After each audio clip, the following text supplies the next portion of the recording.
Herkese selamünaleyküm arkadaşlar. Hayırlı işler, bol kazançlar. Maratoncsm.com cep telefonu teknisyeni eğitim videolarımızın sıradaki devam videosuyla birlikteyiz. Ben teknisyeniniz ve eğitmeniniz Hakan sevgili dostlar.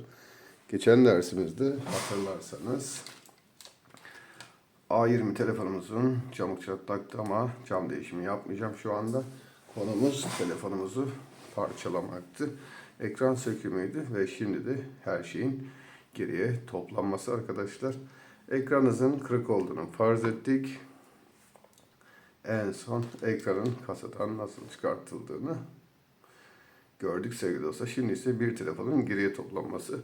Aynı şekilde yeni ekran alıp takarken ekran değişiminde nelere dikkat edeceğiz, nasıl yapacağız ve bir telefonu nasıl geriye toplayacağız temizliğinden ve dikkat etmemiz gereken detaylardan bahsedeceğiz sevgili dostlar.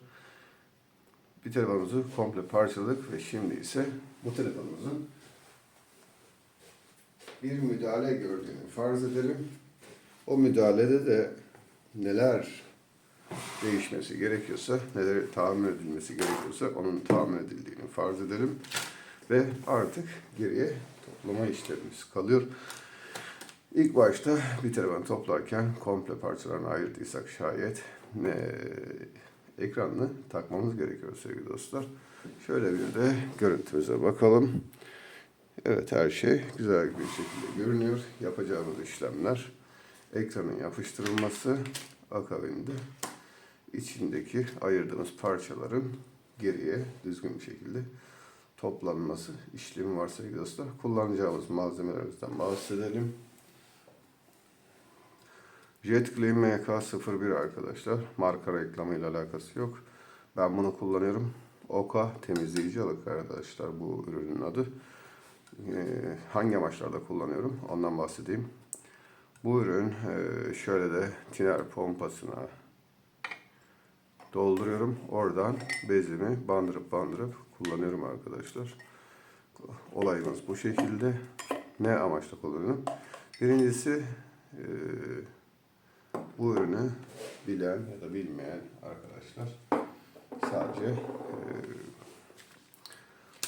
ekran cam ayırdığında oka temizliğinde kullanıyorlar. Ben hem oka temizliğinde kullanıyorum hem de ekran söktüğümüzde bu kasanın kenarlarında kalan, kanallarında ve kenarlarında kalan uhuların temizlenmesinde kullanıyorum. Benim işlerimi hem hızlandırıyor hem kolaylaştırıyor sevgili dostlar. Aynı şekilde yine burada kalan uhu kalıntılarını temizlememize yardımcı oluyor. Benim temizlememe yardımcı oluyor. Sizlere de tavsiye ediyorum. Ne yapıyoruz? Bezle ısıtıp siliyoruz. Olayımız bu şekilde. Hem de bu tip ürünleri kullanmayan kişiler o sırada normal şartlarda neler yapıyorlar? Bir tane ellerine düz cımbız alıyorlar. Bunu bu şekilde kanalları temizlemeye çalışıyorlar. Böyle de temizlenir fakat hem uzun sürer hem de kendi adıma söylüyorum. İşimiz yani burada temiz bir kanal olması gerekiyor ki ekranın buraya temiz bir şekilde yapışması gerekiyor. O temizlikte de temiz olmazsa bu ekranlar kenarlarından ışık sızdırabilirler arkadaşlar. Kullanacağımız malzemelerden ekranı yapıştırmak için siyah veya beyaz B7000. Ben siyah ekranlarda veya siyah kasalarda kapak yapıştırırken veya ekran yapıştırırken bu gördüğünüz ürünleri kullanıyorum. Beyaz dediğim şeffaf arkadaşlar. Açık renkli telefonlarda kullanıyoruz. Bunda da koyu renkli telefonlarda kullanıyoruz. Daha önce de bahsettiğim gibi bu 2 saatte kuruyorsa bu hemen kuruyor. Zaman da kazandırıyor. Şimdi kasamızın ekranımızı takacağımız ekran çıtamızın temizliğini yapalım. Akabinde ise arka kasanın, orta kasanın buradaki uhu kalıntılarını da temizleyeceğiz arkadaşlar. İlk yapmamız gereken bu. Ekran değiştirdiysen eğer anakart, pil vesaire burada duruyorsa yapacağın şey buradaki kenardaki özellikle uhu kalıntılarını yok etmek. İster cımbız, düz cımbızla şey yaparak yok edersin. Araları temizleyerek yok edersin. Ama bu şekilde çok kolay ve hızlı bir şekilde temizliğini yapabiliyorum ve bunu da size göstermiş olayım arkadaşlar. Şimdi bezimi ıslatacağım. Bahsettiğimiz MK01'i tiner pompasına koydum. Bunu da ayrıyeten burada böyle küçük küçük bastıra bastıra git gel yaparak siliyorum. Bunun ekran çıtasında şu anki gördüğünüz ekran çıtasında anakart vesaire varsa, burada da kameram var tabii ki. Burada kamera veya sensör varsa bezinin ıslaklığını kamera ve ekran sensörüne değmemesine dikkat etmen gerekiyor. Oraya dikkat etmezsen adamın kamerası körlenir veya sensörü çalışmaz arkadaşlar. Bunu sadece bu kanalların temizliği için kullanacağız. Böyle minik bir şekilde şöyle yapalım. Yakından da görelim. Şöyle yaparak temizliyoruz arkadaşlar. Kanalın içinde gram bir pislik kalmıyor. Ara ara buraya dolaşıyor. O zaman bezin başka yerini kullanıyoruz sevgili arkadaşlar. Temizliğini yapayım. Amacımız şu anda ekranın geri yapıştırılması ve kasanın komple geriye toplanması. Aynı şekil ne yapacağız? Bir de orta kasanın temizliğini yapacağız. Buralarda da, buralarda da oka kalıntılarımız var. Tiner pompamız bakalım çalışmıyor mu? Çalışıyormuş. Tamamdır. Az ıslatıyor gibime geldi. O yüzden teyit etmek amacıyla kontrol ettim.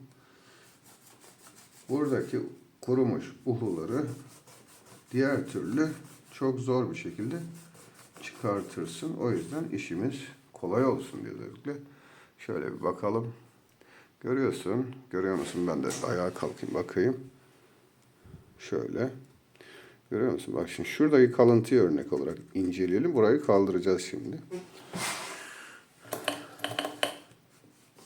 Oranın temizliğini sürteleyerek yapayım. Ve farkı görelim arkadaşlar. İşimiz bu anlamda hem hızlanıyor hem kolaylaşıyor arkadaşlar. Bakıyorum. Şimdi bakalım.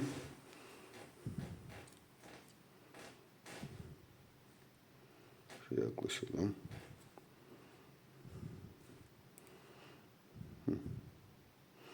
Gördüğün gibi tertemiz oluyor. Devam edelim. Ben de bunun her tarafını temizleyeyim 2 dakikada. Yoksa bunu en az 30 dakika kazmalarsın. Benim dediğim şekilde yapmadığında daha bir yöntem varsa onu da kullanabilirsin.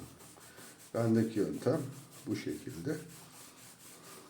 Bizde pek çok yöntemi deney en iyisinin ben bu olduğuna kanaat getirdim.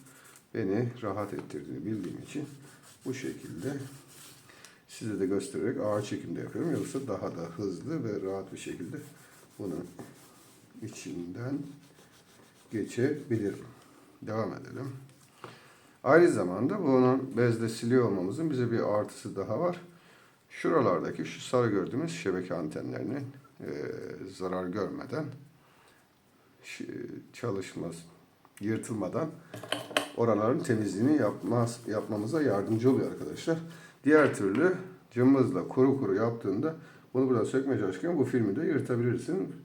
Buradaki uhuyla beraber B7000 ile beraber şeyde zor bir şekilde buradan zor çıkar. Kazmalamak zorunda kalırsın.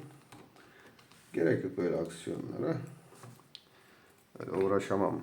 Kendi adıma işin kolayı varken zoruyla uğraşmaya gerek yok.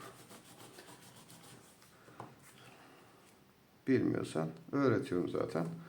İşte al, faydalan kardeşim. Hem bana dua edersin hem de ekmeğine bakarsın. Ben de mutlu olurum kardeşim. Sen de mutlusun. Kardeş gideriz. Bir şeyi hatırlatmak istiyorum arkadaşlar. Şimdi benim telefon numaram aynı zamanda WhatsApp numaram. Hem iş yerimin müşteri hizmetleri ve bana tamir göndermek isteyenlerin hem WhatsApp'tan hem de telefon üzerine arayarak ulaşmalar için kullandığım normal iş telefonum. Ve de şahsi telefonum arkadaşlar. Kişi bana aradığında ya tamir işi için fiyat sorar veya eğitim almak isterse bizzat onun için ulaşır. Onun dışında kısacası iş görüşmelerim ve özel hayatım için arkadaşlar telefonumu kullanıyorum. Tekrar hatırlatıyorum, ısrar ediyorum. Gerekirse bütün videolarımda da hatırlatırım. Yurt içinden, yurt dışından her kim izliyorsa bütün verdiğim eğitim videolarıyla alakalı veya tamirlerle alakalı, kendi sizin yaptığınız tamirlerle alakalı bütün sorularınızı YouTube'dan sormanız gerekiyor arkadaşlar. Neden? Ben WhatsApp'tan ve WhatsApp numaramdan veya telefon numaramdan bu tip soru, destek taleplerini kabul etmiyorum arkadaşlar. Benim rehberimde 5000 kişiden fazla kişi var. Herkes birer soru sormaya kalksa ben ne iş yapabilirim, ne çalışabilirim, ne özel hayatım olabilir. O yüzden kesinlikle ve kesinlikle WhatsApp'ımdan veya telefonumdan bana soru için gelmeyin arkadaşlar. YouTube'a yazacaksınız. Benim bir mecburiyetim de yok ayrıca iş hayatım veya özel hayatımda kullandığım telefondan kimsenin sorusunu cevaplamaya. Benim örneğin çalışıyorum, gündüz farz edelim, çalışıyorum, bir elimde sıcak hava, bir elimde lehim veya ders anlatıyorum veya da bir iş görüşmesindeyim, müşteri var, saçma sapan bir soru yüzünden beni aramaya kalkıyor kişi. Belki ben o an kırmam, terslemem ama bu doğru değil arkadaşlar. O yüzden benim ekmeğime de ve zamanıma da mani olmamanızı rica ediyorum. Engellerim. En kötü ihtimal bunu yaparım yani. Öyle söyleyeyim. Lütfen. Kendinizi ve beni üzmeyin. Kendinizi benim yerime koyun. Adam gecenin 1:30'unda saçma salak bir sebepten benim iş ve özel hayatımda kullandığım telefonumdan arayamaz. Gündüz de arayamaz, gece de arayamaz. 24 saat hiçbir şekilde arayamaz. Anca bana tamir yollayacaktır. Anca bana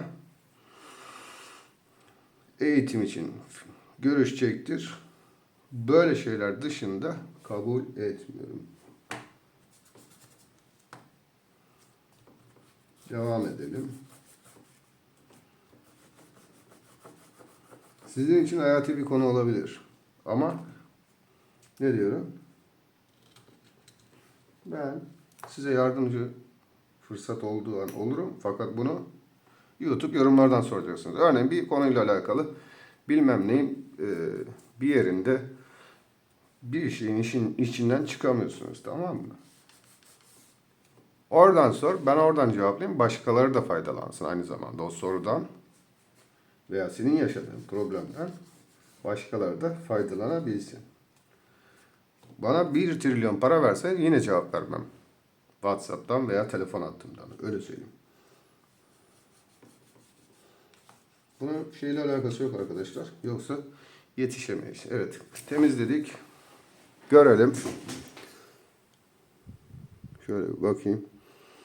Zaten görünüyor. Artık kapağımızı buraya rahatça kapatabiliriz. Kapağımızı kapatmadan önce bunu bu halde temizken arkadaşlar test edeceğiz. Aynı şekilde kapağımızda da o kalıntılardan varsa o kalıntılardan yine bezimizi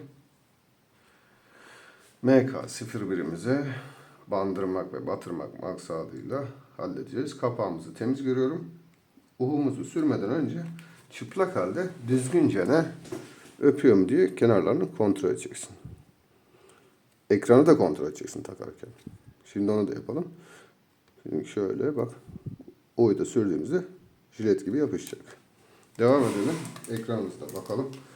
Ekranı da kontrol edeceğiz. yapıştırmadan önce şöyle bir boştan koyalım. Bakalım. Şöyle kondurduk. Şöyle bakacaksın gözünde. Boşluk kalıyor mu yapıştırdığında da kurumaya. Ekran çatlak ama benim şu an bunu cam değiştirmeye vaktim yok. Bu zaten bizim kendi malımız. Tamam mı? Kendi malım. Siz bunun sıfır ekran taktığınızı farz edin.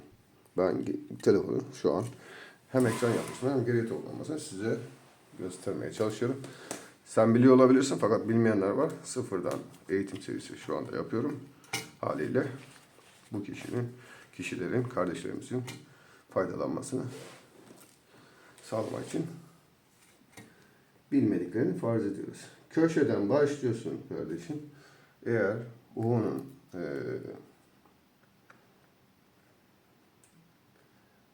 ağzında pislik varsa temizleyeceksin. Ve kanalı direktmen şöyle boşluksuz arkadaşlar. Yapacağın şey boşluksuz. Ağır çekimde yapıyorum bilerek. Boşluksuz bir şekilde buradaki ekrana oturduğu arayı dolduracaksın. Tamam. Tam böyle çaprazına öptürdüğünde bu arayı doldurmuş olursun. Uhuyla. Boşluksuz olduğu zaman da ışık saçmaz. Köşeleri doldur. Sadece buraya sürüyorsunuz. O ekranın oturduğu kanala sürüyorsunuz. Tamam mı? Başka bir yere ekranın altına falan sürmüyorsunuz. O hatalı bir işçilik. Doğrusu sadece kanala süreceksin. Ve diyelim ki hata yaptık şöyle. Tamam mı? Bak buraya bulaştı. Bunu sileceksin. Bilerek yaptım onu.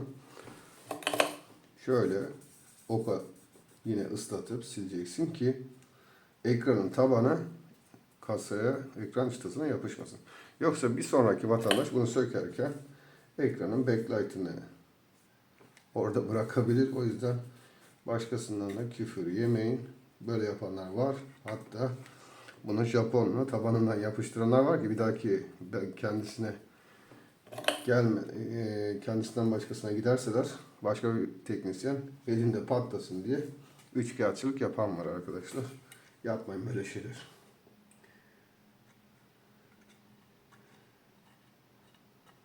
O ekranı da oradan çıkarmak için kırmadan çıkarma şansı kalmıyor haliyle. Adam 3 kuruş ekmek parası kazanacak. Sen de adamın ekmeğine kan doğrama. İşini yapsın, ekmeğini alsın.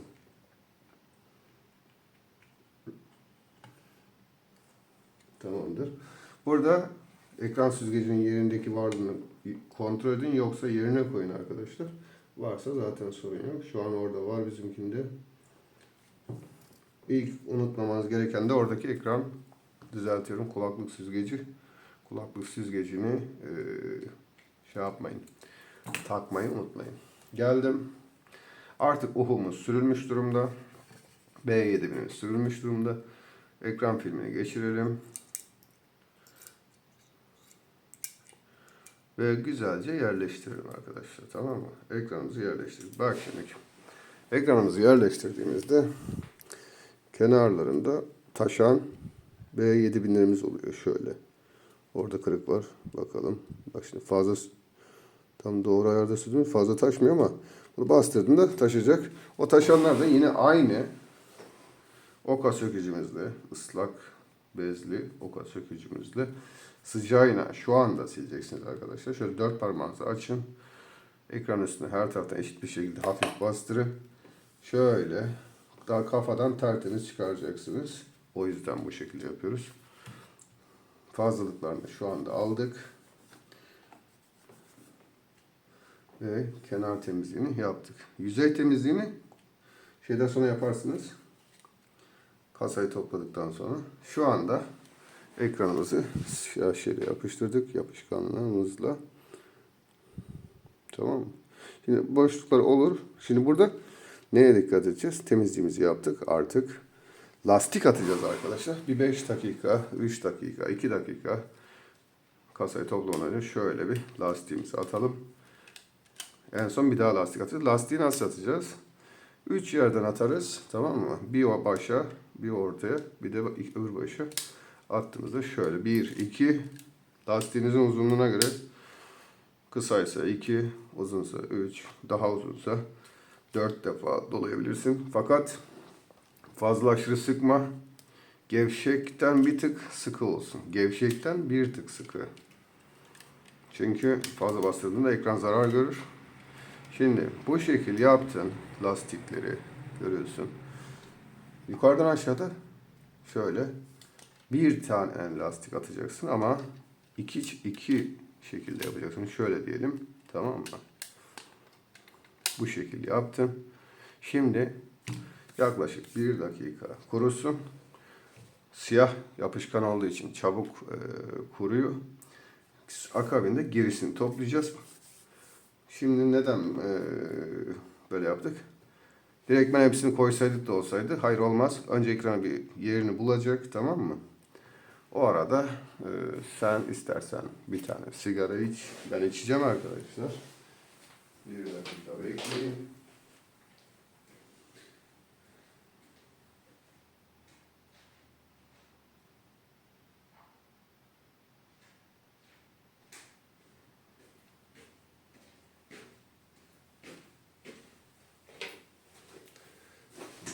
Şimdi bu şekilde ekranın yapıştırmasını yaptıktan sonra sevgili dostlar, normalde ben bunun bekleme süresini bunu böyle hazırladıktan sonra şu kapağın temizliğini yapıyorum ve arka kapağın temizliğini yapıyorum. İç kasanın arka kapağı. İçinde beğenim kalan. O arada bu ekranımız da aslında kurumuş oluyor. Ben fakat size ilk başta bunları gösterdim.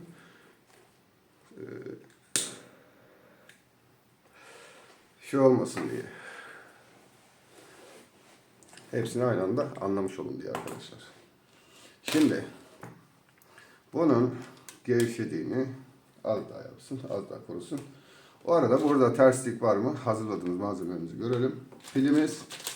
Pilimizde kasaya oturtmak için çift taraflı bant kullanacağız tabii ki arkadaşlar. Geriki malzemelerimiz zaten burada. Şöyle bir kontrol edelim. Tamam, her şey burada. Böyle bir kağıtçaya koyun. Adamın hiçbir parçası da kaybolmasın arkadaşlar. O kaybolmak zorunda kalırsa o bir sıkıntı. Sıradaki şeyimiz alt taraftan başlayalım. İster üst taraftan, fark etmez. Yapboz gibi söktüğümüz parçalarımızı geriye toplayacağız arkadaşlar. Devam edelim. Bir taraftan da toplayalım. Lastiğimizi geri koyalım. İster lastikleri açarak, anakart ve film varsa keserek etkisiz hale getirebilirsiniz. Dikkat edin. Devam ediyoruz. Şimdi burada bizim kafamıza yatmayan şeyleri hep beraber düzelteceğiz arkadaşlar. Tamam. Şu anda tutuyor. Bu şu anda salmaz arkadaşlar. Biz bu işlemi yaparken de aynı zamanda şu anda baskı görecek burada. Haliyle siz söyleyin. Baskı göreceği için de ekran geri salmaz. En son kapağı her şeyi taktıktan sonra da tekrardan ne yapacağız? Bir kere daha lastik atacağız. O lastiğinizde normal şeffaf yapışkan kullanıyorsanız, şeffaf B7000 kullanıyorsanız yarım saat sonra ortalama açabilir müşteri, veya müşteri gelme saatinden önce teslimat yapacaksanız, diyelim ki 4'te gelin teslim alabilirsiniz dediniz. Sizin işiniz 3'te bitti. 3.30'da siz lastiği sökebilirsiniz. Ben şu an siyahla yaptığım için maksimum 1 saat. Şeffafla yaparsanız 2 saat arkadaşlar. Şeffaf geri hemen salıyor. Hemen kurumuyor. Beyazlar sıkıntı. O yüzden şu an siyahla yaptığım için bir problem yok. 2 dakika sonra çözdüm gördüğünüz gibi. Ne yaptık? Çift taraflı bantımızı getirdik. Operasyonumuza devam edeceğiz. Makasımızı da alalım.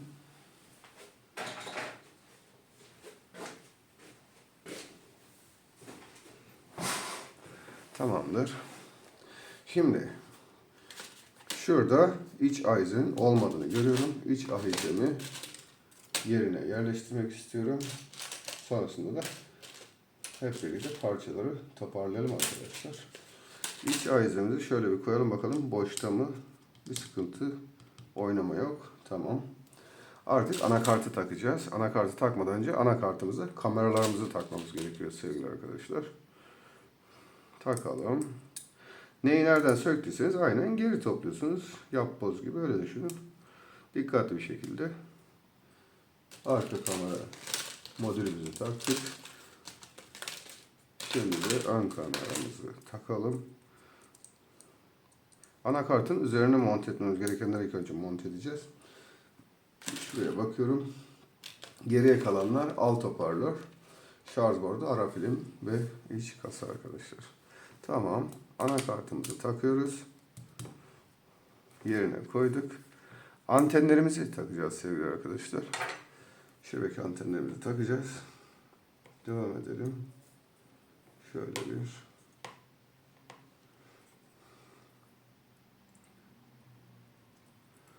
Şebeke antenlerini takmayı ihmal etmeyin, unutmayın. Bunları takmazsanız adamın şebekesi çekmez. Wi-Fi'si vesairesi çekmez arkadaşlar. O yüzden tekrar kapağını açıp iade yersiniz. Dikkat edeceğim şeylerden, en önemlilerinden anten yine aynı şekilde devam ediyor.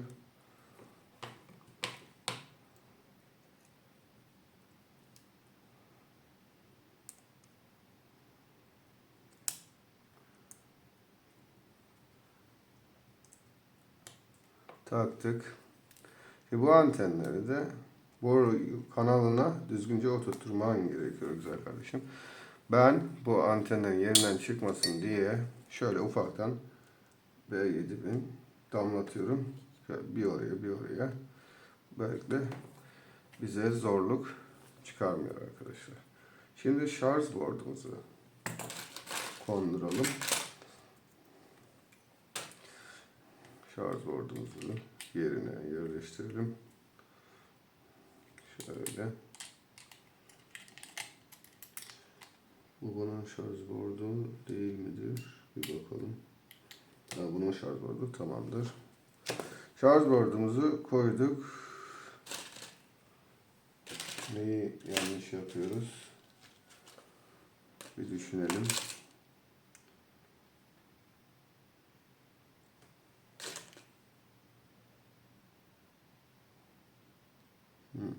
Tamam doğru.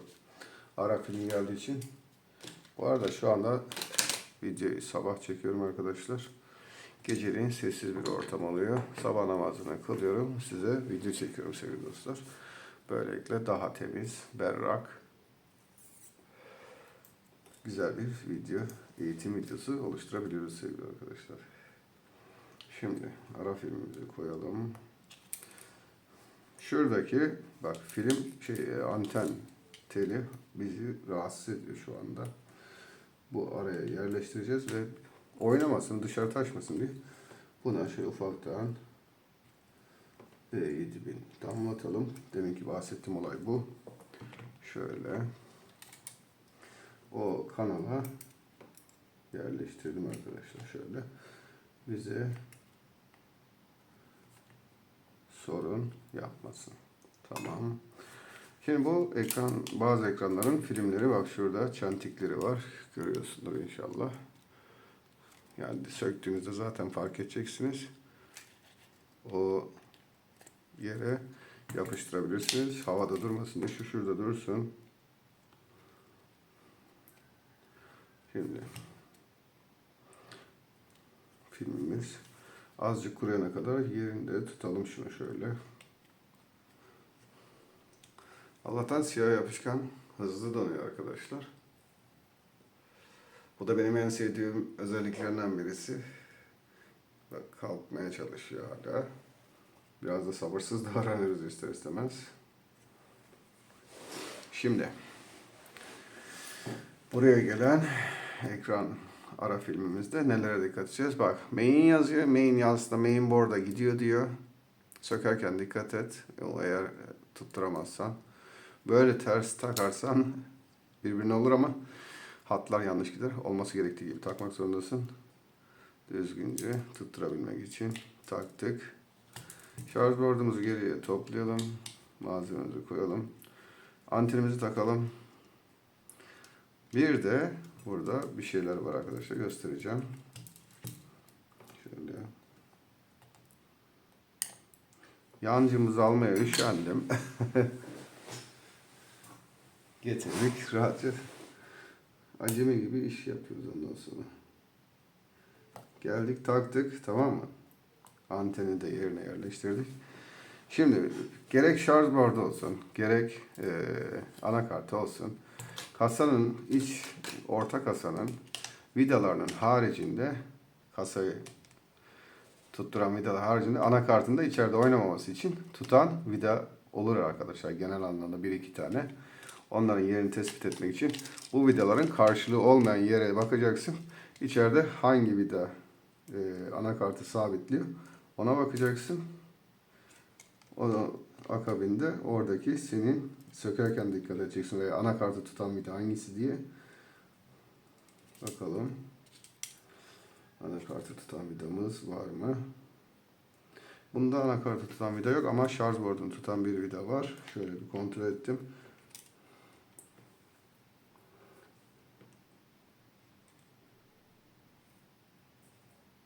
Tamam, buldum. Buradaki vidaların haricinde üzeri örtük alana denk giden vidaya bakacağız. Buldum.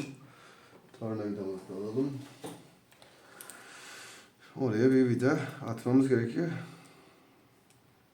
Şunu şuraya sabitlemek amacıyla bordu oynamasın diye koymuşlar arkadaşlar. Anakartta da olabilir. Yalnız bu modelin üstteki anakartında böyle bir vida yeri yok arkadaşlar şu anda.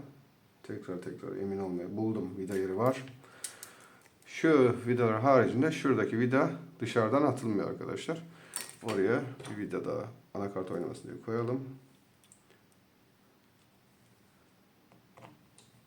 Devam edelim. Android telefonlarda iPhone'da olduğu gibi sağa sola uzun vida, yanlış yere, her vidayı çıktığı yere takmak gibi derdin yok. Fakat bazı Xiaomi modellerinde son dönemde çok gelen şu kameranın dibinde bir vida yeri var arkadaşlar. Oranın vidasını yanlış vida atarsanız buradan geçen kamera hatları deliniyor arkadaşlar. Onun da şey oluyor. Siz söyleyin güzel kardeşim. Hatlar delindiği için kameralar çalışmıyor veya cihaz susabiliyor arkadaşlar. Siz yine de dediğim gibi o tip özel vidaların böyle normal delikleri olmaz.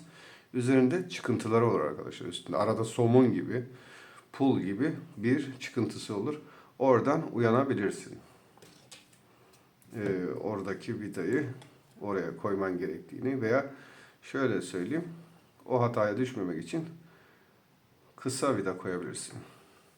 Çıkan vidalar sadece bir tane orada vida hatası oluşturacak bir durum söz konusu arkadaşlar. Bazılarımız hoparlörümüz arkadaşlar kasadan size göstermek için çıkarmıştık. Şimdi yerine konduralım. Tamam, yapışkanlık özelliği duruyor hala. Geriye pek bir şey kalmadı. Şimdi pilimizin altına çift taraflı bant koyacağız. Bilgimiz şurada dursun. İşimiz bitince kapağını kapatacağız. Çift taraflı bantı da öyle çok kullanmaya gerek yok. Şöyle hafiften pil oynamasın, sallanmasın diye yapacağız. Ben kendi yaptığım şekliyle bir tane pilin bu tarafına, bir tane de diğer köşesine koyuyorum. Bir de bunu yarın bir gün, çünkü senin müşterilerin sabitlenecek arkadaşlar. İşini başarıyla teslim ettiğin her kişi senin sabit müşterin oluyor. Aynı zamanda bütün ailesi ve arkadaşlar da senin müşterin oluyor. O yüzden yine sen açacaksın. Fazla bantlarsan açmakta zorlanabilirsin. Ekstra kendine iş çıkartırsın. Burada işini yapması gereken şey pilin güzelce yerleştirdikten sonra pilimizi şöyle bir takacağız. Tamam, burası uygun. Bak şu an pili taktım. Hiçbir şey takmadım. Şöyle bak, parmağını gezdir. Tamam mı? Pili yapıştırmış oldum. Artık geri açalım. Ara filmlerimizi geçirelim. Ekran filmimizin Ara filmini bağladım. Tekrar bunu da bağladım. Bunu da bağladım. Dikkat ettiğimizde telefonumuzda bir de parmak izimiz var arkadaşlar. Parmak izimiz dışarıdan takılıyor. Gördüğünüz gibi şöyle kapağı örttükten sonra. Onu da hemen şu an çalıştırmayacağız. İlk önce ne yapacağız? Şuraya da bir... Burada yanlış yapılmış gibi. Bakayım. Ha, tamam. Sorun yok. Şimdi bir şey daha hatırlatalım. Hatırladım bu olayı. Öğrencimizin bir tanesinde deney amaçlı gösterirken, şurayı açarken demiştim ya, jileti soktuğunuzda buradaki filmi yırtarsan şebeke zayıf çeker. O zaman buradaki kopan bağlantıyı tellerle bağlaman gerekiyor. Geldik. Bu filmleri yırtmaman gerekiyor. Bunlar şebeke ve Wi-Fi antenlerini. Özellikle burası şebeke anteni arkadaş. Şebeke zayıf çeker. Şu anda bu şebeke zayıf çeker. Ama şu anki konumuzda değil. Bu ya tamiratını yapacaksın ya bu kapağı değiştireceksin, öyle söyleyeyim. İç kasayı değiştireceksin, orta kasayı. Şimdi kapağımızı örtelim. Kapak geçmeli bir kapak diyorum da orta kasa arkadaşlar. Kapak bu. Devam edelim. Bunu da yaptık. Tamam mı? Vidalarını atmadan önce vidalarını attığımızda yapacağımız işlem parmak izimizi taktığımızda onu da takalım. Yine konnektörüne taktık. Sim yuvasına takalım hadi. Sim yuvasına taktık. Geriye sadece vidalar atmak, bir de arka kapağı yapıştırmak kalıyor arkadaşlar. Bu vidaları atmadan önce, vidaları atmadan önceki son düzlük bizim kendi tabirimizde son kapanış olarak telaffuz ediyoruz. Son kapanışı yapmadan önce bir kontrol edeceksiniz yaptığınız işi. Çalıştıralım. Açıldı. Neyi kontrol edeceksin? Kameraları kontrol edeceksin. Düzgün takmış mısın? Şebekeyi kontrol edeceksin. Wi-Fi falan kontrol edeceksin. Tamam mı? Vidalar sıktığında hepsi çalışacak zaten. Düzgünce topladığında sadece vidalar atıp son kapanış için vidaları atıp kapağı B7'inde yapıştıracaksınız. Olayınız o şekilde. Tamam mıyız? Şimdi açılsın bir. Evet, her şey yolunda. Gördüğünüz gibi açılıyor.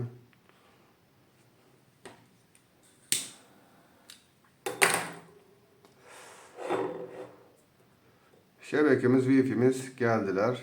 Buradalar. Kameraya bakalım. Kameraya bakalım. Kameramız gösteriyor. Öbür kameramız da gösteriyor arkadaşlar. Bundan gayrısı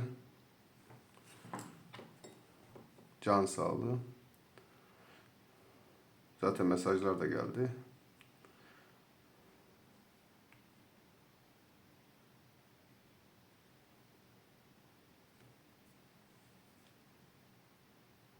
Tamam. Bu kontrolleri yapıyorsunuz arkadaşlar. Ondan sonra artık vidalarımızı atıyoruz. Kapağımızı da aynı ekranda olduğu gibi yapıştırıyoruz arkadaşlar. Şu an ben yapıştırmayacağım çünkü bu ekran cam değişim işlemi var. Aynı ekranda olduğu gibi B7'imizi sadece kanallara sürüyoruz. Vidalarımızı attık. Kapağımızı yapıştırıyoruz. Örnek olarak gösteriyorum güzelce. Yapıştırdıktan sonra yapacağınız işlem, kapağı tutturdunuz, tamam mı? Ondan sonra silme işlemini yapacaksınız. Ben şu an örnek amaçlı gösteriyorum. Sildiniz şöyle. B7000'ler dışarı taşar çünkü. Ondan sonra onu da yaptınız diyelim. Aynı şekilde ekranı demin lastiklemiştik ya. Şöyle 3 yerden. Tamam mı?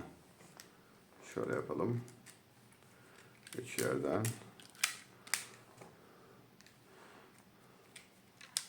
Lastiklerinizi atın. Koruma süresini siz takip edersiniz.